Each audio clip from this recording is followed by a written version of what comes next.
boa tarde a todos. É com muita alegria de estar aqui hoje, agradecendo a Aminorte pela oportunidade de divulgar um pouco mais da doutrina espírita com a perspectiva da ciência, como Kardec dizia. Então, o tema que trazemos hoje é o envelhecimento e família, proposta de um novo olhar para as dificuldades.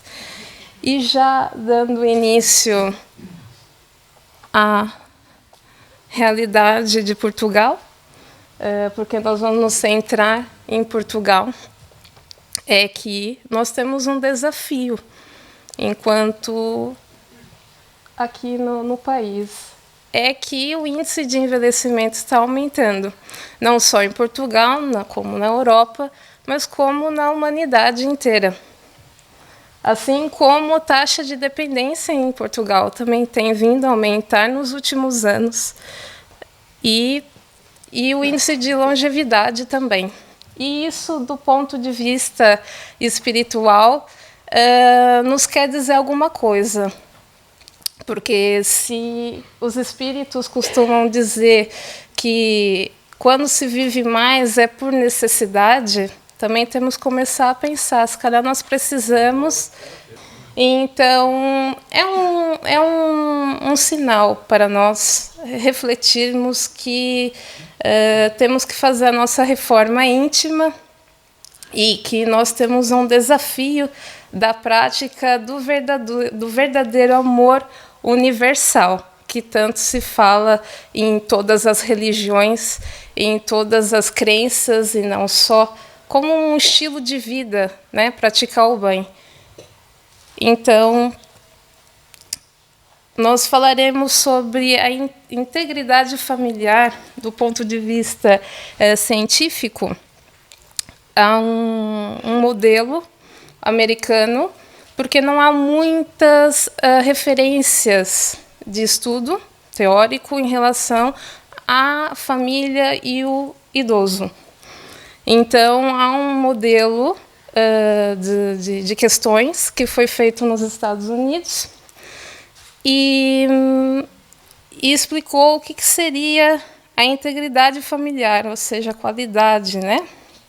Não só uma mesma autora portuguesa também tem a mesma perspectiva, e trouxe esse modelo porque depois algumas investigadoras, 4 investigadoras portuguesas, usou esse modelo, validou aqui em Portugal e usou com população portuguesa. E eu trouxe para que nós possamos refletir um pouquinho sobre isso também. Então, a integridade familiar refere como uma conquista positiva, né? Que a pessoa sênior consegue encontrar um significado, uma conexão e uma continuidade no seu seio familiar.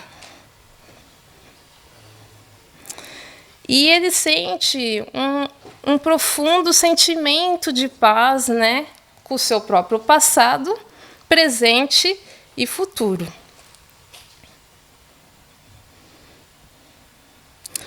Então, já a partir ali da meia-idade, nós já começamos a ter uma preocupação maior, e isso, os investigadores referem isso, com o seu fechamento, né, as suas questões, e a doutora Paula também falou sobre isso.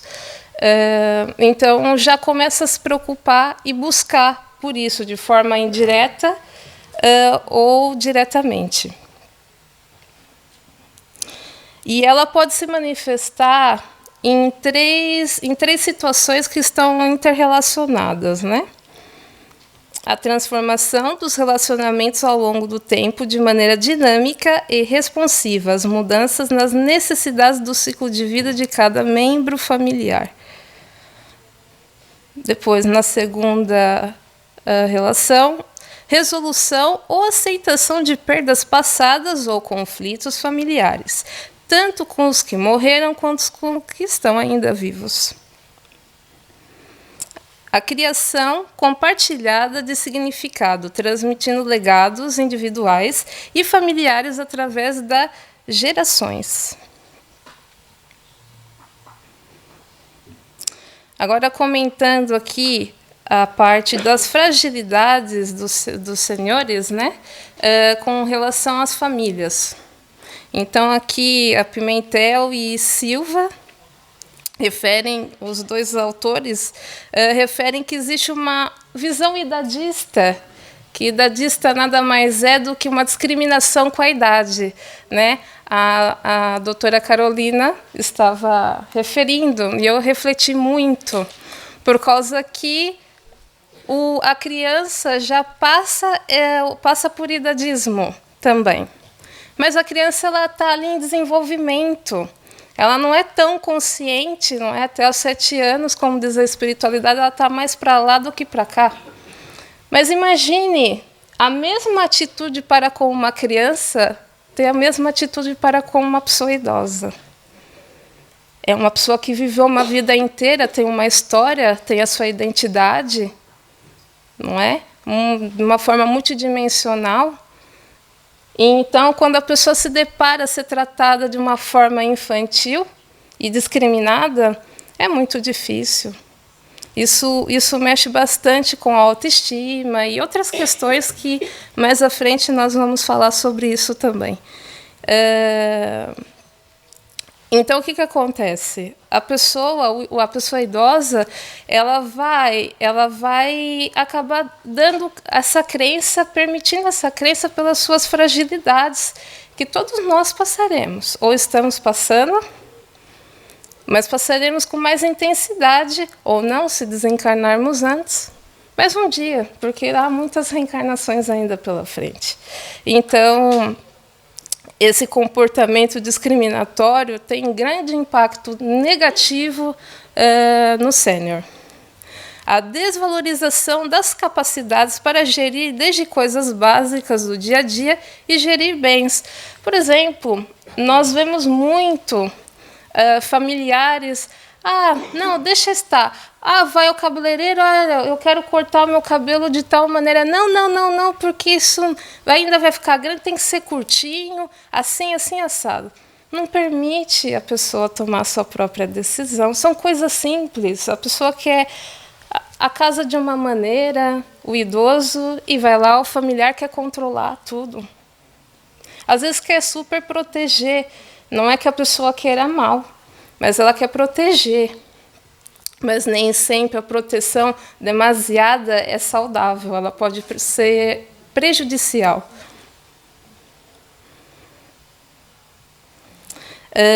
Em situações, por exemplo, de maior dependência e dificuldade, não é que ali a pessoa idosa necessite de algum suporte, o que acontece muitas vezes? Isso aqui é com um ponto de vista com a amostra portuguesa, ok? É que os familiares se reúnem todos, não é? Vamos lá discutir o assunto, a doença ou o problema financeiro, e exclui a pessoa ali. Que às vezes ela está lúcida, ela não está com declínio cognitivo, ela não está num processo de demência, e é excluído, não há inclusão da pessoa idosa na discussão da sua própria vida. Então, isso também vai causar ainda mais fragilidade, a autoestima do idoso vai ainda mais abaixo. E isso vai piorar os quadros, que não vai ter... as pessoas não pensam que há detalhes no dia a dia, coisas que nós dizemos, e a doutora Carolina disse agora, a mesma comunicação e a nossa expressão corporal, vai dizer muito e vai trazer muito impactos que depois é muito difícil de ser corrigido. Então, desse material que foi as investigadoras portuguesas, elas, com adaptação, claro, do questionário para a população, elas tiveram as seguintes conclusões. Em relação à integridade familiar do ponto de vista com a amostra portuguesa. Identidade e reconstrução de filosofia de vida.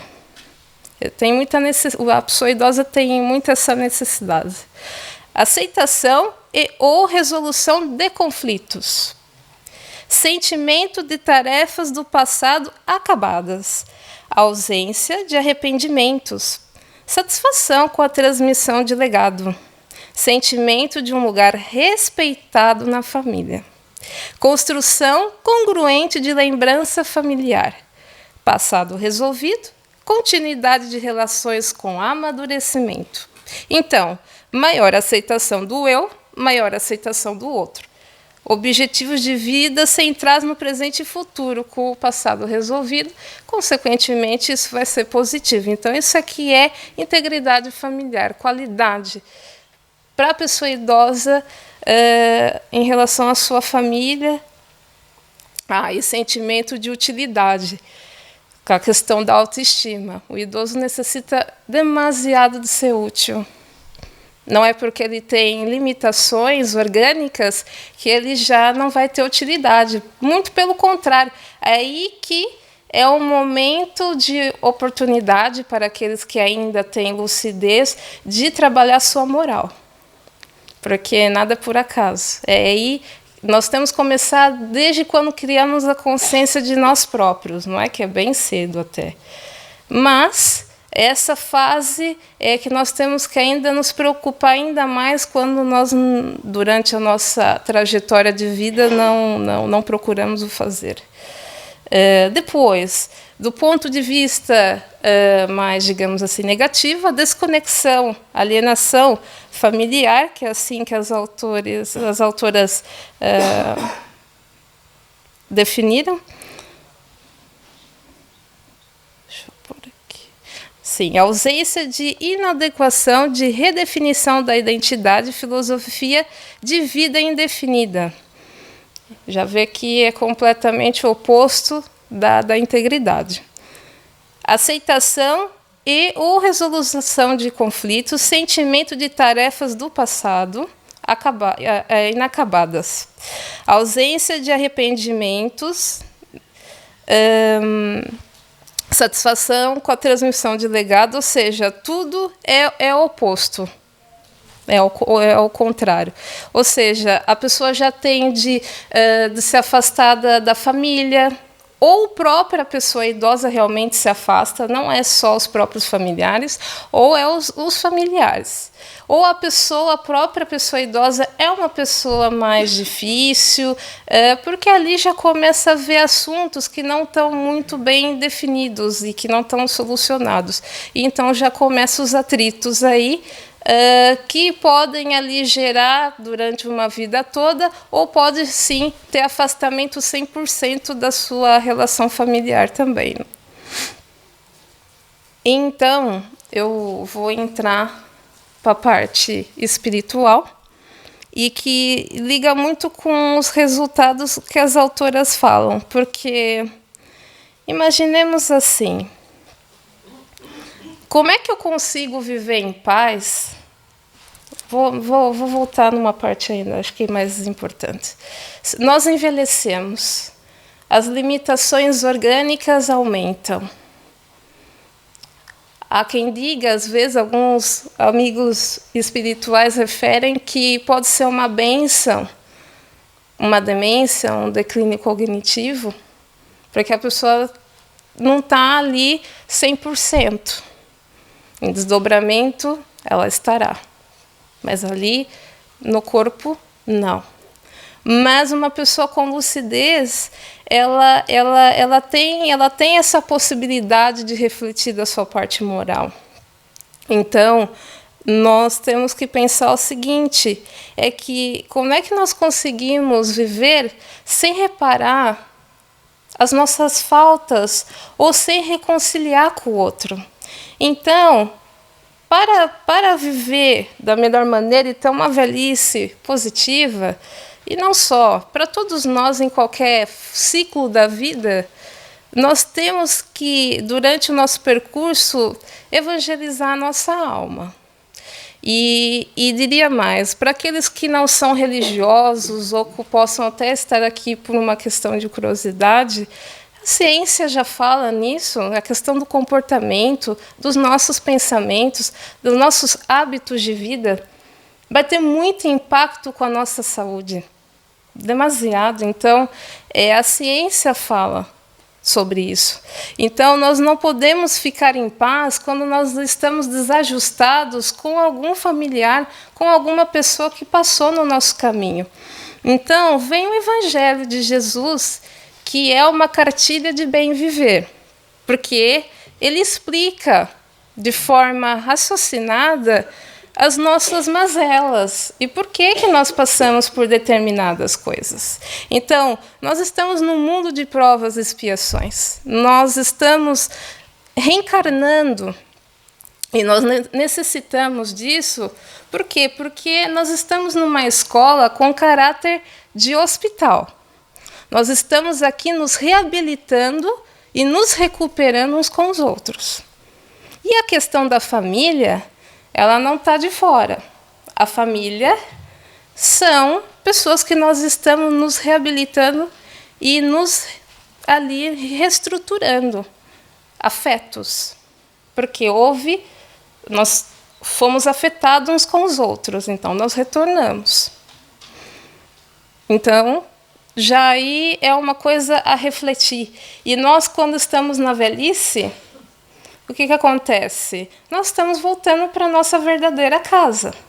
Então, se já os cientistas começam a dizer que já na meia-idade a gente já começa a querer resolver algumas questões, algumas coisas começam ali a conflituar internamente, é um chamado espiritual que nós devemos fazer aquilo que nós prometemos do lado de lá. Todos nós estamos aqui para nos recuperar uns com os outros e lidar com a adversidade também.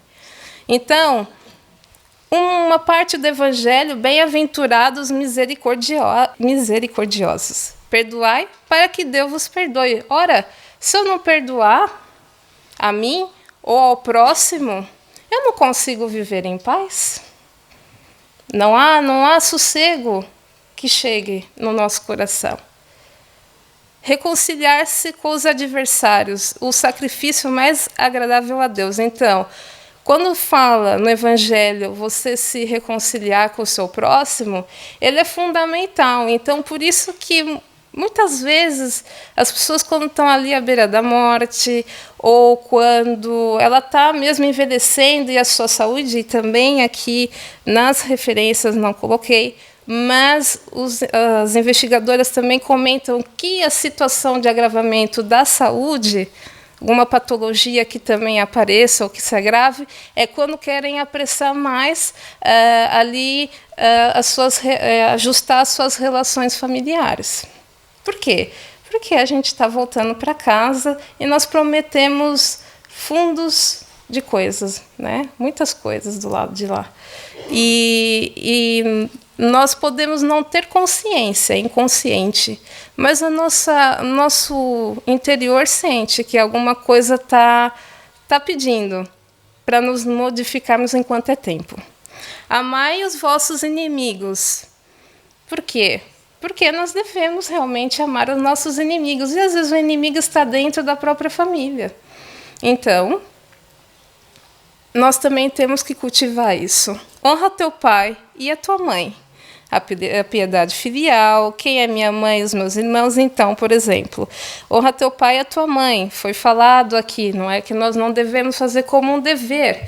Mas nós, enquanto reencarnados aqui na Terra, nós na reencarnação, nós aprimoramos. Nós não ficamos, alguns ficam estagnados, mas normalmente a gente aprende alguma coisa. Então, com consciência, quanto mais consciência, mais nos será cobrado. Então, nós devemos, sim, enquanto humanidade, de fazer o melhor. Lá está, nós só estamos em situação de doença, como diz o doutor Roberto Lúcio, porque nós estamos ainda doentes. Então, nós temos que ter esse sentimento de fraternidade. E fraternidade é universal. Independe de qualquer crença, de qualquer ideologia, de tudo. Fraternidade é simplesmente fraternidade. Quem é minha mãe e quem são meus irmãos? Nas relações familiares, é assim. Nós, às vezes, estamos inseridos numa família que não parece família. Depois nós temos ali amigos e pessoas conhecidas que parecem mais família, mas é assim mesmo. Do ponto de vista espiritual, isso é possível. Certo? Então, nós também temos que refletir, e não é por isso que nós vamos deixar de procurar amar as pessoas que são mais difíceis para nós, porque nós temos com certeza alguma coisa a reparar para com elas. E às vezes nem sempre é o oposto, mas como nós tendemos a ter pensamento de vitimismo e derrotismo, mas nós não podemos alimentar isso. Parentesco corporal e espiritual, como eu disse agora, e a ingratidão, né, dos filhos e os laços de família, que pode ser também ingratidão dos pais também. Então, o compromisso familiar ele é muito importante em todas as idades, né? Mas em relação à parte da velhice, é muito importante levar isso em consideração, seja enquanto espírita, seja não espírita, seja como um ser humano. Porque se nós falarmos em humanização, todos nós temos essa capacidade de ser humanos e de sermos fraternos para com os outros, sem medir, sem querer nada em troca. Isso já é uma coisa muito falada. Tantos vultos na sociedade que reencarnaram, passaram de crenças, de religiões ou não, diferente, e que foram missionários, e são espíritos missionários, e que têm muito a ensinar. Então, a gente tem que seguir o exemplo. Claro que o exemplo maior é Jesus, mas temos muitos exemplos que a gente não pode autossabotar, diria assim, o nosso pensamento. A moral estranha, aborrecer pai e mãe, abandonar pai e mãe. Isso também é muito importante na questão da velhice, porque, às vezes, há muitos familiares, e aqui também as autoras referem, como expressar para a pessoa idosa como uma situação de sobrecarga, fazer com que a pessoa idosa sinta aquela carga que ele possa estar dando. Isso é muito difícil para a pessoa sentir aquilo. Ou simplesmente também tem aquelas que simplesmente silencia demais, não quer expressar para proteger demais. Isso também não é saudável. Tem que ser uma coisa equilibrada. Se a pessoa está lúcida, tem que permitir ela compreender a realidade dela, né? Ela viveu o presente dela, entendeu o presente, buscar ela ajudar e que participe, porque assim ela vai contribuir mais no seu tratamento, na sua recuperação, de ser uma pessoa mais ativa, porque ela vai ter consciência e esclarecimento quando tem condições para isso. Quando não há, temos que buscar outras formas, mas já vamos referir isso à frente. Sim.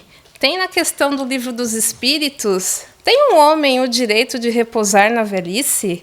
Sim, que nada é obrigado, senão de acordo com suas forças.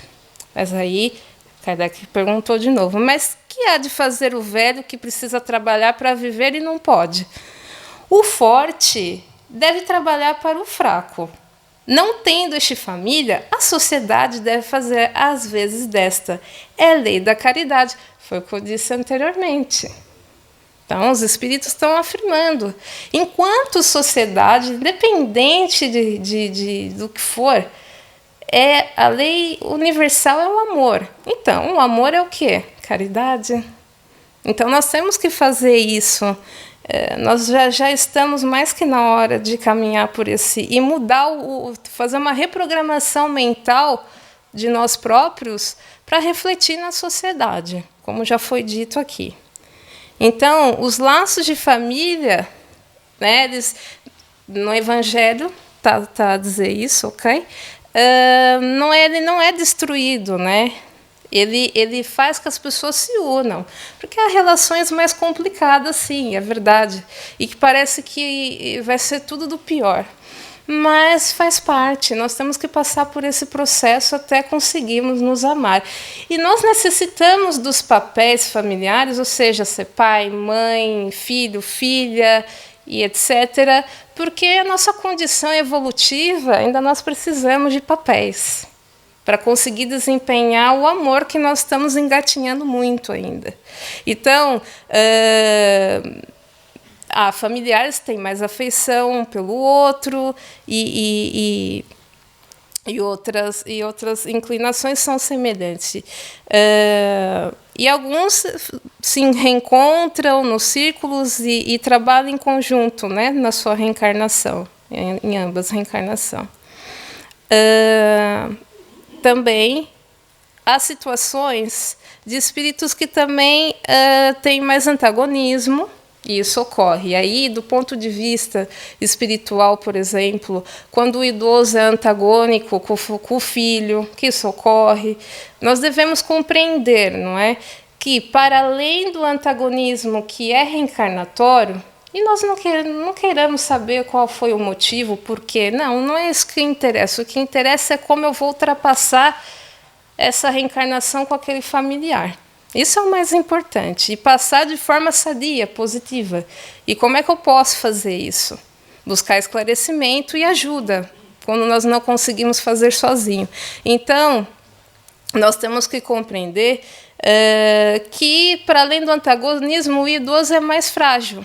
E sendo mais frágil, ele está mais suscetível a algumas situações, ele está mais aberto, né, em termos espirituais. Então, ele pode ser, sim, de vez em quando, um instrumento de provocação para nós. Nós temos que ter vigilância sobre isso, porque ele está mais para lá do que para cá. Tá? Já o perispírito começa a ficar deslocado do idoso.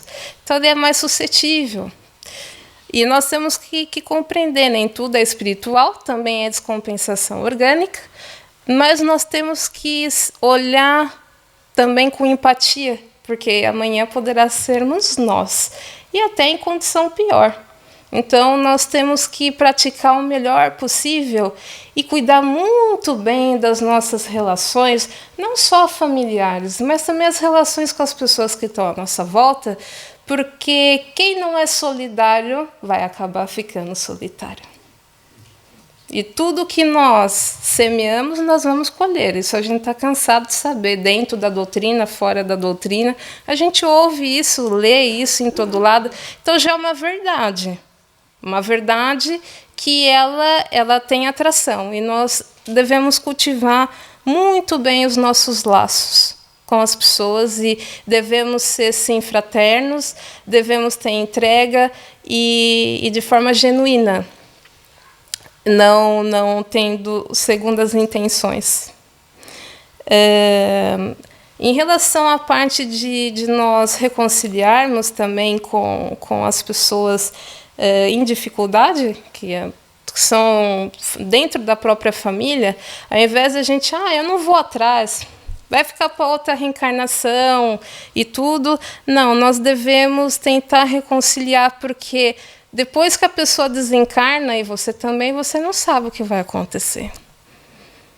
E às vezes o sofrimento é bem maior do que enquanto estava aqui reencarnado. Então, nós temos que buscar nos resolver, porque senão nós passamos uma vida inteira desconfortáveis, e nós não podemos. Nós temos que nos libertar para permitir também que a gente consiga fazer o refazimento do espírito, né? Nos aprimorar. Senão isso também é muito difícil. Sim.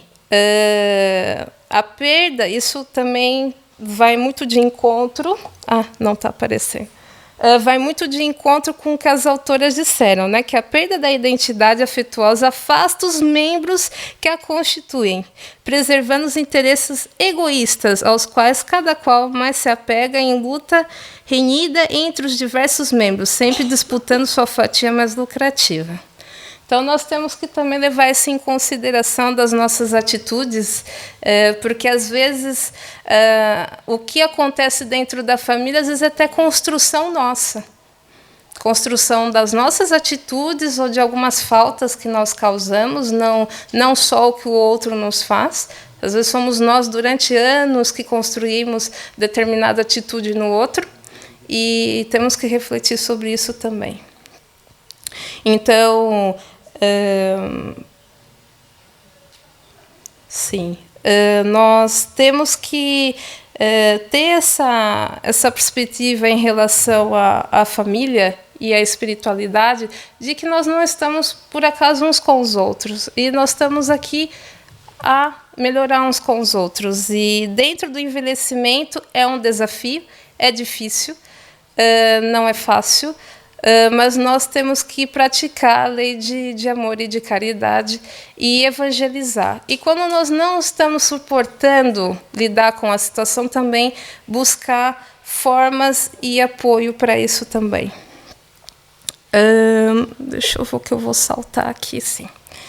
Agora eu vou explicar um novo olhar para o envelhecimento, né? Quais são a ação da família? Família, amigos, pessoas que estão próximas, né, da pessoa idosa. Então, nós devemos respeitar o limite, o espaço e tempo da pessoa idosa, porque a pessoa idosa ela está numa outra fase já, né? Então ela tem uma outra forma do espaço e tempo. E nós devemos respeitar isso e devemos acompanhar. Claro que nós devemos, às vezes, não é do ponto de vista mais científico, a pessoa lembra-se mais do passado, quer viver, e que nós, às vezes, temos que alimentar um pouco o passado com a pessoa, mas também temos que puxá-la para o presente também. E devemos respeitar acima de tudo. Permitir e estimular o sentido de utilidade. Projeto pessoal. Sim, não é porque é idoso, e acontece muito. Ele teve AVC, né? Há um caso de uma situação que eu conheço, um senhor que teve AVC, conheço a família e fui fazer mesmo reabilitação neurocognitiva, sensório-motora. Então, era um senhor que era novo, 67 anos na altura. Peguei o caso desde o princípio e acompanhei, mas a família ali buscava super proteger demais. Então, é aquilo, silenciar as situações, não contar, não participar. Então, a pessoa estava ali tão deprimida, tão revoltada, e quanto mais alimentava a pessoa de esconder e de camuflar e de proteger e de, não, ele vai ficar ainda pior, pior ainda ele ficava. Menos consciente ele ficará. Ele precisa de consciência. Aquele senhor necessitava de consciência. E depois a reabilitação, a recuperação dele foi muito mais difícil. E tinha condições muito boas, segundo os outros profissionais, os colegas, que tinha condições de se recuperar.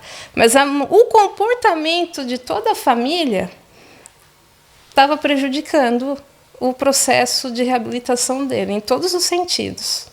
Então, hoje ele continua na mesma condição, a cuidadora principal familiar em sobrecarga extrema, de esgotamento mental, e sim, agora é que está começando a aceitar ajuda, porque nós estamos, e é o próximo tópico, buscar suporte profissional em caso de sobrecarga, porque nós sabemos que causa a uma pessoa que tem e segue uma pessoa idosa com dificuldades orgânicas, seja qual delas forem, não é fácil. E quando a pessoa não consegue, claro que é um resgate para a pessoa idosa, é um resgate para o familiar também que está acompanhando. Mas quando ele tem dificuldades, tem que buscar ajuda, porque senão ele não vai conseguir ser a melhor familiar e que cuide e que preste uma melhor qualidade de vida. Potencializar as capacidades. Sim, porque nós tendemos lá estar. Ele teve um AVC, já não é preciso fazer porque os médicos já disseram que não adianta fazer fisioterapia, mas não é questão de que ele vá recuperar. É uma questão de manter a condição por algum tempo, porque isso para a dignidade da pessoa idosa é muito importante. Então, não é uma questão que vai melhorar, é só para manter por um período mais longo, para que ele possa se sentir, no último processo da sua vida, bem, né? e respeitar e saber que ele pode fazer alguma coisa. Sentir útil se ele não tem condições motoras, mas que ele possa fazer uma leitura, que ele possa fazer alguma outra coisa. Ele tem que haver algo diferente para ele. Ele não pode ficar inativo. Então, nós temos que buscar compreender que não é porque é idoso e que já está velho e que não é capaz ou que não tem que fazer nada. Ou que nada pode ser investido, porque nós pensamos muito em dinheiro. Aí vem o materialismo, à frente da dignidade humana. Ah, já não é preciso, não, vai haver muito dinheiro já e não pode ser. Não, nós estamos falando de uma pessoa, de um espírito, e que está voltando para casa. Então, ele precisa de máximo de condições para ele desencarnar de forma saudável e bem, e em paz, o máximo possível. Compreender e buscar esclarecimento acerca dos declínios causados pelo envelhecimento. Então, nós devemos nos esclarecer, lá está, quando não temos conhecimento, quando nós não estamos também conseguindo por causa da sobrecarga, temos que buscar, porque como dizia Kardec, não é? O esclarecimento, a fé raciocinada, quando nós somos esclarecidos, nós olhamos as coisas de uma forma muito ampla, então já os problemas nós não somos tão reativos. Nós vamos pensar 2 vezes antes de pensar com reatividade. Não, por quê? Não, é por causa disso, aquilo. Então, talvez seja por isso. Nós temos que ser críticos conosco próprio e com essas situações de dificuldade. Nós temos que ser. Compreender os comportamentos desajustados como necessidade do espírito. Sim, no envelhecimento é muito comum agitação psicomotora, etc., etc., né? É um navio que vai naufragando e tem muitas surpresas, né? O idoso é assim. Então, nós temos que compreender que são necessidades do espírito. Ele precisa passar por isso. E, para além de ele estar voltando para casa, não é? A matéria, né? O corpo já não consegue sustentar mais o espírito, porque o fluido vital está esvaindo, do ponto de vista espírita. Então, nós temos que ter essa atenção também. Inclusão, quanto possível, nas decisões do próprio. Isso é tão importante, porque isso vai mexer de forma positiva na autoestima. Claro, se a pessoa não está num processo de demência ou com um declínio cognitivo, que ela não possa realmente, de fato, de participar de alguma coisa que seja. Então, é necessário haver inclusão da pessoa idosa nas suas decisões. Praticar o famoso BIP, benevolência para com todos, indulgência para com as falhas alheias e perdão irrestrito das ofensas, porque é o que Jesus ensinou como caridade, segundo Kardec, não é? No Livro dos Espíritos. Então, nós temos que olhar para o idoso e quando vê aquela situação que parece que a gente vai perder o juízo, é pensar no BIP. BIP. Ok, porque amanhã poderá ser eu, com certeza será eu. Espiritualizar o ninho familiar, essencial também, para que haja um equilíbrio e também aos profissionais se espiritualize também, para ganhar mais sensibilidade, para lidar com as fragilidades, porque os profissionais de saúde lidam com a dor do outro o dia inteiro. Então, nós também sabemos, né, que dentro do movimento espírita, das casas espíritas, nós vamos lá, não é para nos sentir só bem, nós vamos lá para lidar com a dor do outro. Então, o profissional de saúde, ele tem que ter uma vigilância muito grande. E ele tem que também ter esse cuidado. Assim como também um familiar que cuide de uma pessoa com idade avançada e com determinada situação de saúde, também ter essa atenção. Sobre o ciclo de vida do Haroldo Dutra, da bússola do Leme, que é interessante, mas é muito rápido. Então, ele fala sobre os ciclos da vida que nós passaremos. Eu vou focar mais da meia-idade à frente, ok? Para não perder muito tempo. Então, tem a primavera, o verão, o outono e o inverno. E tem aqui as idades, né? Primavera do 0 aos 21, do verão dos 21 aos 42 anos, outono 42 aos 63 E o inverno, do 63 ao 84. Então, Haroldo Dutra, ele refere, né, das necessidades aqui do indivíduo. Então, por exemplo, só para seguir aqui, né, o nível físico, o nível psicológico, o ego, o nível emocional, mental, nível sociocultural, nível individual e o nível psíquico e espiritual. Pois aí eu tenho aqui todos, mas eu vou me focar mais no nível 5 adiante. Então, o nível individual ascendente, no 28, 35 anos, descoberta da própria identidade. Depois, nível psíquico e espiritual ascendente, 35 aos 42 anos, crise existencial. O nível psíquico e espiritual descendente, dos 42 aos 49 anos, busca pelo sentido de vida. Nível individual descendente, revisão da identidade. Depois, nível sociocultural descendente, 56, 63 anos, reinserção social e cultural. Nível mental e emocional descendente, 63, 70 anos, crise de sexualidade e do relacionamento. Depois, nível psicológico descendente, 70, 77 anos, necessidade de atenção e admiração, pura verdade. É incrível a necessidade que se tem, ou seja, a afetividade começa a ser uma necessidade.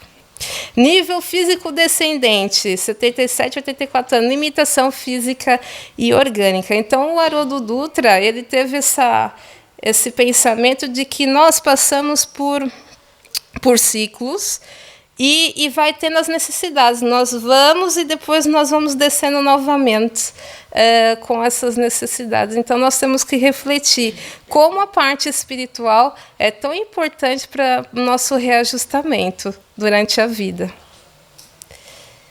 E só para finalizar, uma reflexão da revista Espírita. Oi? Deixa eu ver se acho que eu fiz isso. Da revista Espírita Psicológicas, de Allan Kardec. A boa assistência dada à velhice te é agradável, meu Deus, porque é um ato de justiça. Eles nos procederam no caminho. Os sulcos que eles abriram foram regados com o seu suor, e nós lhe recolhemos os frutos. Hoje, sua existência é um campo já ceifado, mas onde ainda temos que o colher. É justo, portanto, que recompensemos o seu sacrifício, assegurando-lhes repouso após o trabalho.